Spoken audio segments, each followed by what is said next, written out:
নমস্কার। আজকের এই আলোচনায় সবাইকে স্বাগত। আচ্ছা, কখনো কি ভেবে দেখেছেন যে মেশিনকে কিভাবে মানুষের মতো করে ভাবতে শেখানো যায়? মানে শুধু হ্যাঁ বা না এর বাইরেও? ঠিক এখানেই আসে ফাজি লজিকের ধারণাটা, একটা দারুণ জিনিস যা মেশিনকে সাদা কালো জগতের বাইরেও ধূসর অট্টেংটোগুলো চিনতে শেখায়। ১৯৭৩ সালের এই কথাটা কিন্তু আজকের আলোচনার একেবারে মূল ভিত্তি। এর মানে হলো সব সময় সবকিছুকে হ্যাঁ বা না, ঠিক বা ভুলের দাড়িপাল্লায় মাপা যায় না। বাস্তব জীবনটা তার চেয়ে অনেক বেশি জটিল, আর আমাদের প্রযুক্তিকেও সেই জটিলতাটা বুঝতে হবে। চলুন একটা সহজ উদাহরণ দেই। ধরুন ১ কাপ চা। এটা কি শুধু গরম অথবা ঠান্ডা? না তো, এটা হতে পারে অনেক গরম, হালকা গরম বা হয়তো ঠান্ডা হয়ে আসছে। আমাদের মাথা কিন্তু এই ছোট ছোট পার্থক্যগুলো ঠিক ধরে ফেলে। ফাজি লজিক ঠিক এই কাজটাই করে, মেশিনকে বাস্তব জগতের এই অস্পষ্টতা বা ফাজিনেস বুঝতে শেখায়। ঠিক আছে, তাহলে চলুন একটু গভীরে যাওয়া যাক। চিরাচরিত লজিক আর ফাজি লজিকের মধ্যে আসল তফাৎটা কি, এটা বোঝার জন্য একটা দারুণ উদাহরণ আছে। ব্যাপারটা খুব সহজ করে ভাবা যাক। চিরাচরিত লজিক মানে ক্লাসিক্যাল লজিক হলো একটা সাধারণ লাইট সুইচের মতো, হয় অন নয়তো অফ, হয় 0 নয়তো 1, এর মাঝামাঝি কিছু নেই। কিন্তু ফাজি লজিক, ওটা হলো একটা ডিমার সুইচের মতো, যেখানে আলোটা ইচ্ছে মতো কমানো বাড়ানো যায়, মানে ব্রাইটনেসের অনেকগুলো লেভেল থাকে। ঠিক সেভাবেই ফাজি লজিকে কোনো কিছু 0 আর 1-এর মাঝে যে কোনো মান নিতে পারে, যেমন ধরুন 0.7 মানে 70% সত্যি। এই প্রশ্নটাই আমাদের ভাবায়, তাই না?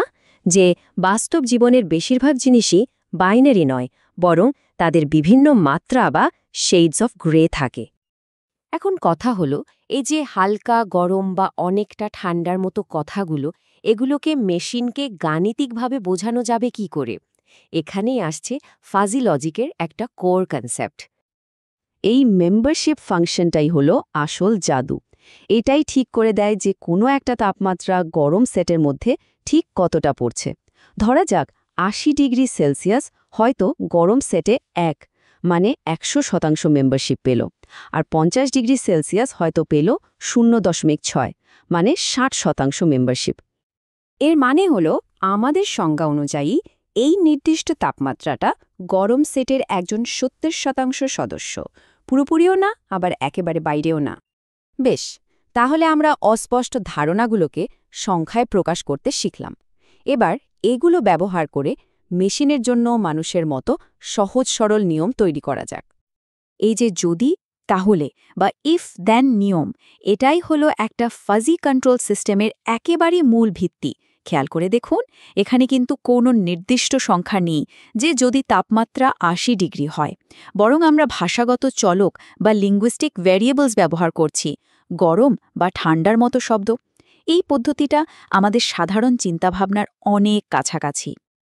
চলুন এই তত্ত্বকে এবার একটা বাস্তব ইঞ্জিনিয়ারিং উদাহরণে ফেলে দেখা যাক, কিভাবে এই নিয়মগুলো একটা আসল মেশিনে কাজ করে। এখানে একটা ডিসি মোটরের উদাহরণ রয়েছে। টেবিলটা একটু দেখুন। এখানে সারিতে আছে রেজিস্ট্যান্সের মান, আর কলামে আছে মোটরের গতি বা আরপিএম। আর টেবিলের ভেতরের সংখ্যাগুলো হলো মেম্বারশিপ ভ্যালু। এগুলো দেখাচ্ছে সম্পর্কটা কতটা মজবুত। যেমন ১০০ ওহম রেজিস্ট্যান্সের জন্য ১৫০০ আরপিএম গতির মেম্বারশিপ ভ্যালু হলো ১, মানে এটা একটা নিখুঁত সম্পর্ক। আবার দেখুন, ৬০ ওহম রেজিস্ট্যান্সের জন্য সেই সম্পর্কটা কমে হয়েছে ০.৭। তো একটা ফাজি কন্ট্রোলার কাজ করে কি করে? এর মূলত ৩টে স্টেপ। প্রথমটা হলো ফাজিফাই করা, মানে কন্ট্রোলার একটা একদম নিখুঁত ইনপুট নেয়, ধরুন মোটরের রেজিস্ট্যান্স ৬০ ওহম, আর সেটাকে ফাজি সেটে ভেঙে ফেলে, মানে ওটাকে একটা অস্পষ্ট বা ফাজি রূপ দেয়। দ্বিতীয় ধাপে ওই ফাজি ইনপুটের ওপর আমাদের আই-10 নিয়মগুলো প্রয়োগ করা হয়, আর সব শেষে আসে ডিফাজিফাই। এই ধাপে ফাজি লজিক থেকে পাওয়া যে অস্পষ্ট আউটপুটটা, সেটাকে আবার একটা পরিষ্কার কার্যকরী নির্দেশে বদলে ফেলা হয়, যেমন মোটরের ভোল্টেজ ঠিক ৫.২ ভোল্টে সেট করো। ব্যাস। খুব সহজ উত্তর, কারণ একটা মেশিন তো আর অস্পষ্ট নির্দেশ বোঝে না। তাকে কাজ করার জন্য একটা স্পষ্ট, নিখুঁত মান দিতেই হবে। আমরা কিন্তু অনেক কিছু আলোচনা করে ফেললাম। চলুন মূল বিষয়গুলো একবার ঝালিয়ে নেওয়া যাক যাতে মনে রাখতে সুবিধা হয়। তাহলে সবচেয়ে গুরুত্বপূর্ণ টেকওয়েজ কি? ১.